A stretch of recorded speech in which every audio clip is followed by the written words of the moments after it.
కళ్యాణానికి భద్రాచలం సిద్ధం. భక్తుల కోసం అధికారుల విస్తృత ఏర్పాట్లు.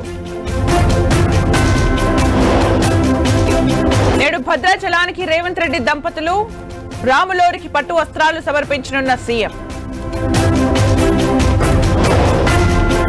ఇవాళ హైదరాబాద్ లో శ్రీరామనవమి శోభాయాత్ర. సీతారాం బాగ్ నుంచి యాత్ర ప్రారంభం.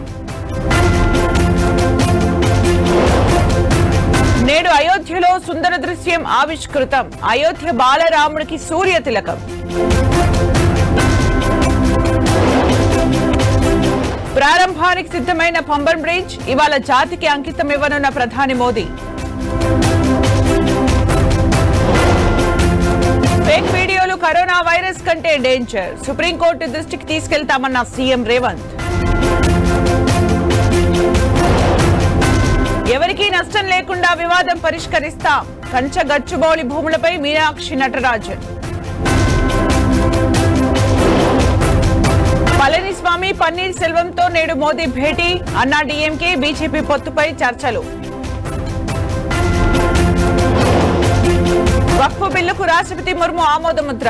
చట్టంగా మారిన వక్ఫ్ సవరణ బిల్లు.